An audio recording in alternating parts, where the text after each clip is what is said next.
Olá, boa tarde, tudo bem? Ou bom dia, para não sei que horas que vão assistir essa aula, mas hoje eu quero falar com vocês sobre as intercorrências com ozonioterapia, tá? Nós vamos aprender um pouquinho, trabalhando já com ozônio, sabemos, né, o que é ozônio, né, que é o oxigênio, que é um gás estável, que ele é constituído por três átomos, e o símbolo químico é O3.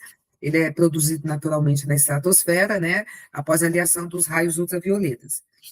Nós temos toda a fase da formação do gás, onde a molécula de oxigênio se liga. Na segunda etapa, ela sofre a descarga elétrica. Na quarta etapa, na terceira etapa, o ozônio é formado. E na quarta etapa é onde ele desenvolve todas as funções de oxidação e decomposição. E na quinta etapa, fica quem? O oxigênio ativado, que vai atuar dentro do meu organismo. Então, nós temos aqui o peso molecular, né, o número de átomos, que são 8 elétrons na sua camada, o símbolo é O3, ele é O2, que é a forma periatônica do oxigênio, que é compartilhado com 2 elétrons, fazendo com que ela se estabilize. O ozônio é um gás formado por uma molécula diatômica de oxigênio compartilhado, né? E ele é um composto estável, né? Então, nós temos todos os efeitos biológicos do ozônio, que ele mantém o balanço redox celular, ele estimula a síntese da liberação dos eukasaloides, ele é um germicida de amplo espectro, ele vai modular todo o meu sistema imunológico, ele vai regular o metabolismo, ele vai regular, incrementar o metabolismo do oxigênio, né? Nos efeitos fisiológicos, nós temos a incrementação da fluidez da membrana, então eu vou ter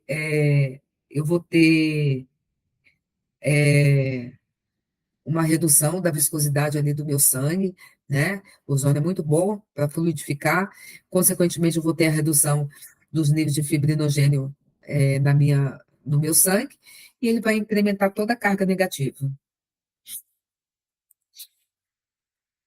Nós temos uma ideia orientadora na ozonioterapia, a ozonioterapia em doses controladas, ela mostra diversos efeitos biológicos, dos quais se alcançam através da estimulação de importantes vias metabólicas envolvendo eventos fisiológicos, bioquímicos e imunológicos. E então nós perguntamos aqui, né? Ozônio, ele é tóxico? Então a gente sabe que todo conceito válido para qualquer molécula é que a dose certa é que diferencia-se entre um agente terapêutico e um agente tóxico.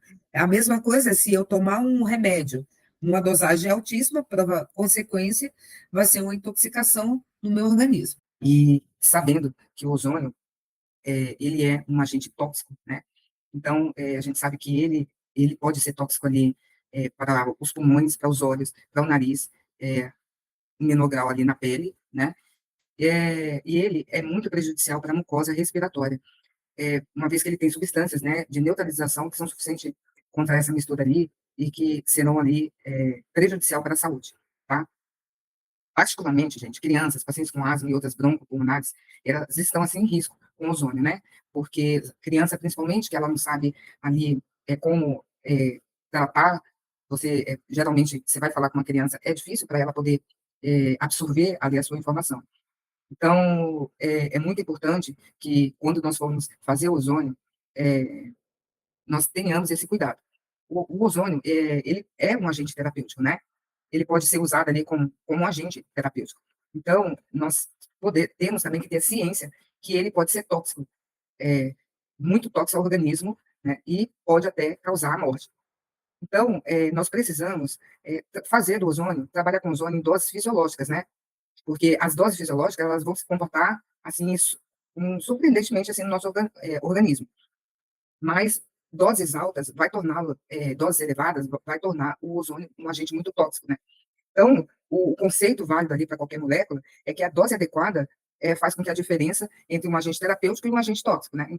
Então, portanto, para a segurança ali dos nossos pacientes e profissionais da saúde, a concentração ambiental de ozônio ela deve ser controlada de modo a não exceder um limite estabelecido ali, tá? Então, a Organização Mundial de Saúde, ela permite trabalhar durante 8 horas, quando a concentração de ozônio é de 0,6 ppm, sendo percebido com antecedência, assim, como um forte cheiro de ozônio, quando você sente que é muito forte, você tem que parar, E trabalhar com uma dose segura, ela é bem vantajoso, uma vez que nos alerta, né, sobre o excesso ali de ozônio no ambiente ali onde estamos, né? Então, é importante termos ali na clínica, na nossa clínica, um local bem arejado, onde eu possa controlar esse nível de ozônio que vai estar suspenso ali que vai estar suspenso ali no ar, certo? Então, eu tenho aqui é, na ozonoterapia, né? Então, esse foi um estudo que foi feito ali na Alemanha, onde eles viram que 1 ppm, o paciente pode sentir lacrimejamento, irritação do trato respiratório superior, rinite, tosse, cefaleia, náuseas, pessoas predispostas pode adquirir asma, tá? 2 a 5 ppm, aumento progressivo da dispneia, edema agudo de pulmão pode ocorrer ocasionalmente, 10 ppm, morte dentro de 4 horas, e 50 ppm, morte em minutos. Então, a gente precisa saber trabalhar com essas doses de ozônio no organismo, saber que cada organismo vai reagir de uma forma e que vai ter uma resposta ali. Então, quando eu tenho, né, uma intoxicação com ozônio, eu preciso ter manejos, saber ter manejos e saber como lidar com a situação e saber como eu vou conduzir esse meu paciente aqui com relação à ozonoterapia, tá? Então, vamos tomar cuidado na hora que for fazer qualquer procedimento com o paciente. Então, se eu tiver uma intercorrência com autoemoterapia maior, eu vou ter o quê? Uma embolia, né, gasosa. Então, o paciente ele vai sentir uma sensação de borbulhamento, tá?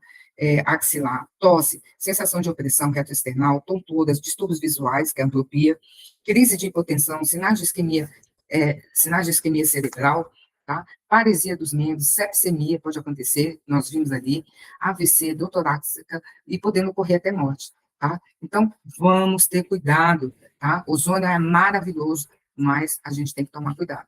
E quais são os cuidados que eu posso ter na embolia gasosa? Eu vou ter que, o paciente já apresentou, vou ter que administrar oxigênio ao paciente, vou elevar os membros inferiores, verificar a pressão, né, botar pressão arterial, oximetria, colocar o paciente, né, na posição de Trendelenburg, administrar 3 ampolas de vitamina C, RINAC de 600 em 250 ml de soro fisiológico. Na outra via do Polifit, você vai botar 500 ml de soro ou mais fisiológico, vai correr rápido, porque o paciente vai estar sem oximetria, o paciente vai estar sem pulso. Então, você precisa tirar o paciente daquela situação, tá? E levar prontamente o paciente para o hospital ali.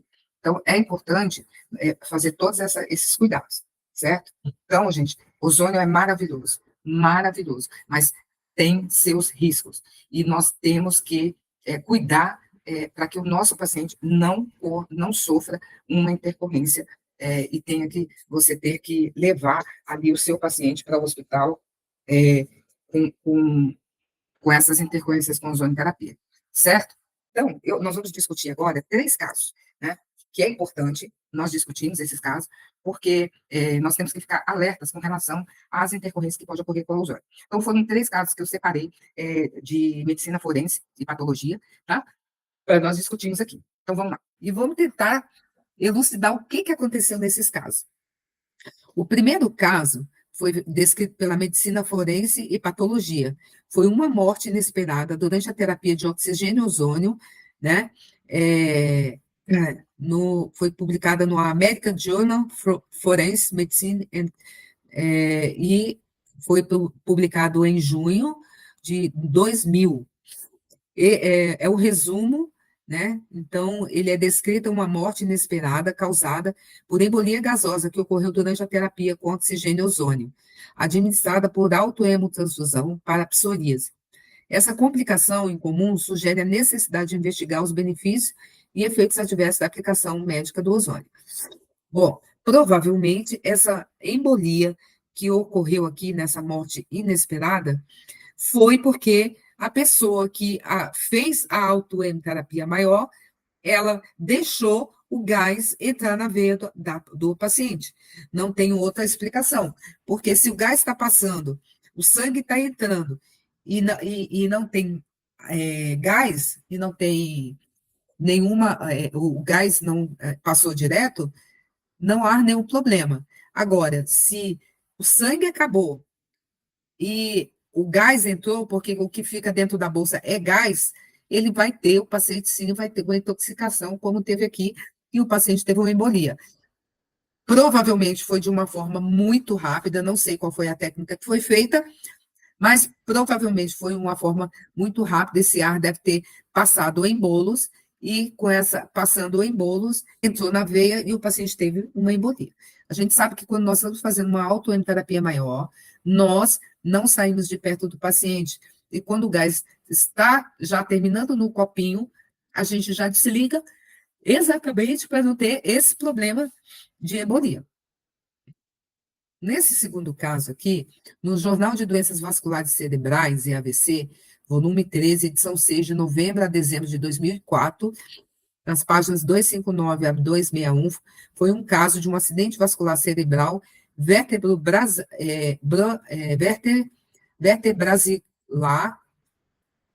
durante a terapia com oxigênio ozônio.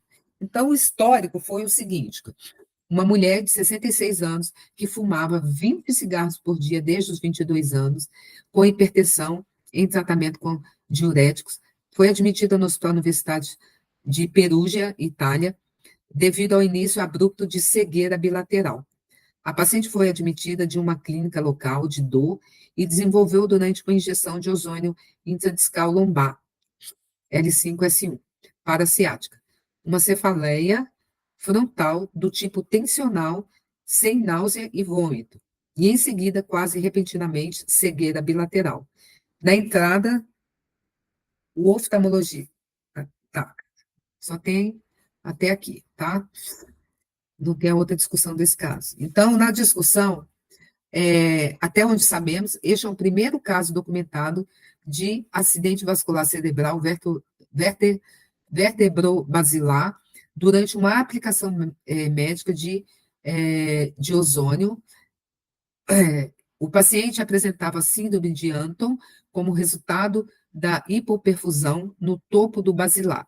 A ocorrência de um infarto bilateral simultâneo no território da artéria cerebral posterior é geralmente determinada por embolia ou progressão de um trombo na artéria basilar. Neste caso, o estudo angiográfico realizado exclui um evento embólico de artéria para artéria causado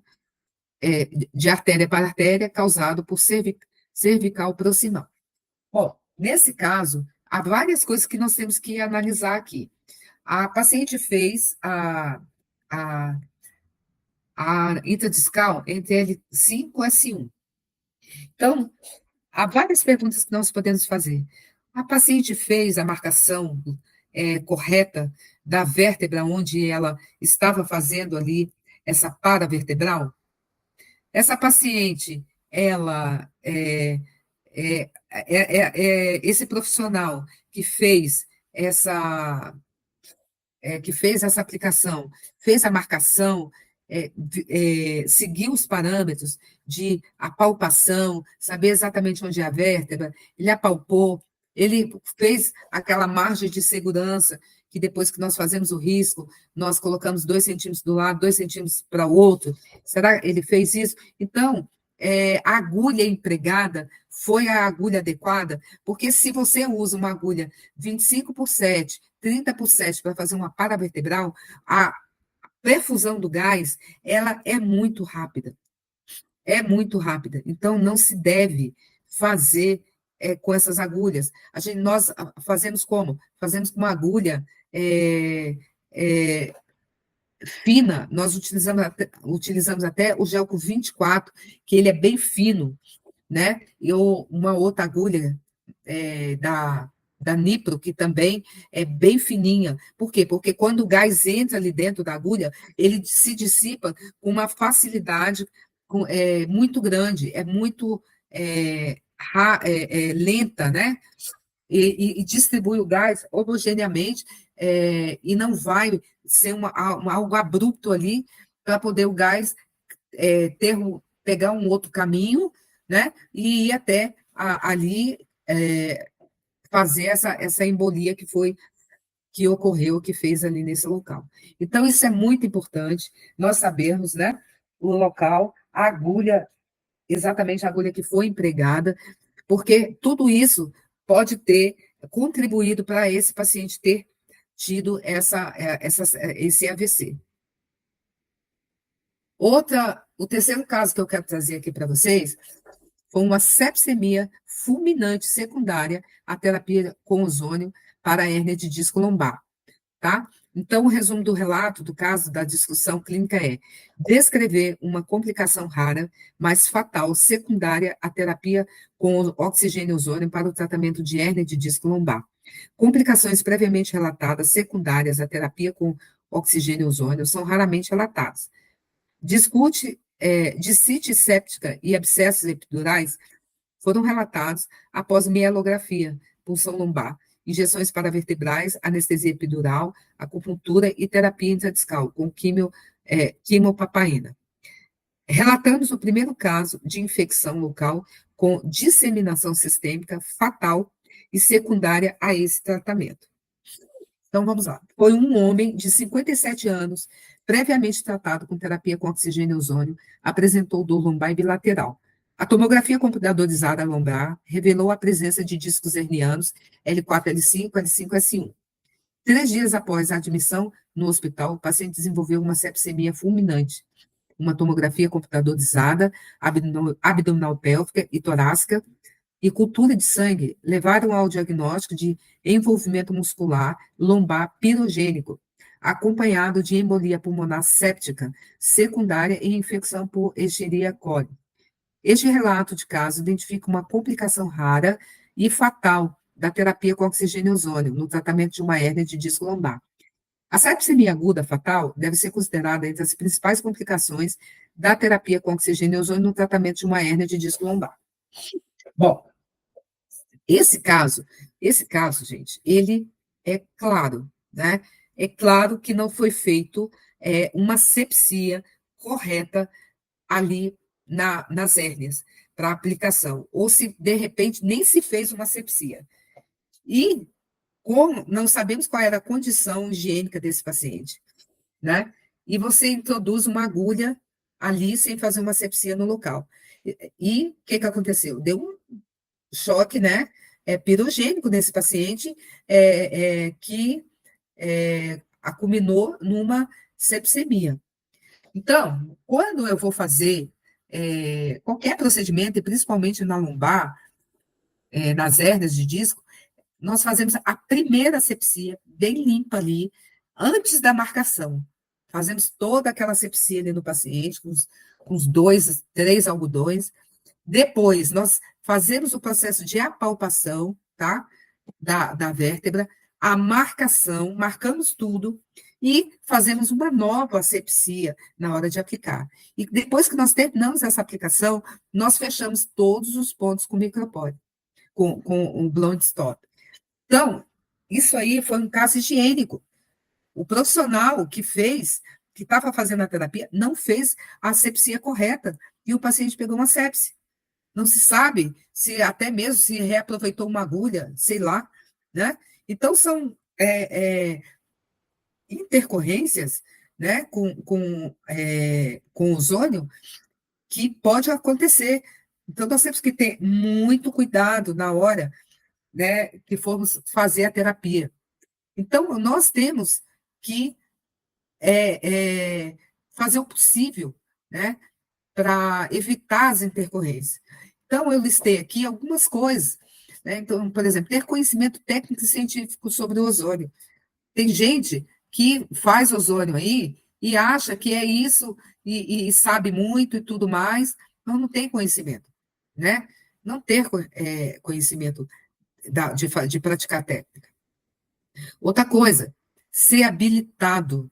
Você precisa ser um profissional habilitado, ter as noções técnicas para poder fazer. Nós sabemos que todo procedimento, nós temos que fazer higienização, né? Tem gente que sai espalhando aí que ozônio cura tudo, que ozônio mata tudo. Olha aí, um caso que foi relatado onde o paciente foi intoxicado, teve uma sepse, né?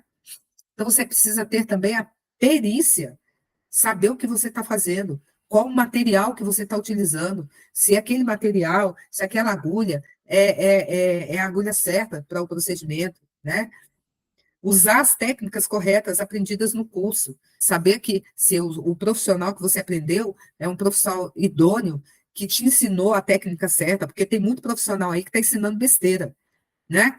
Então a gente precisa saber sair das intercorrências, né? Ah, tem gente que acha que saber sair das intercorrências é só dar vitamina C, né? Não é não, gente.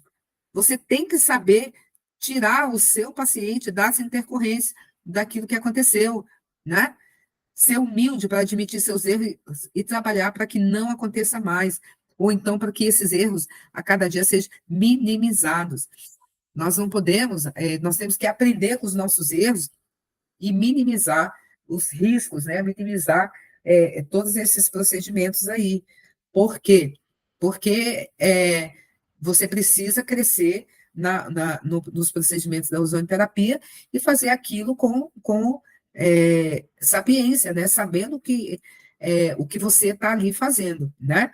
Então, é muito importante. Se você não sabe, procura ao profissional que você aprendeu, como faz a técnica, olha, estuda, mas não faça nada que você não tem ainda perícia para fazer, que você ainda não sabe fazer.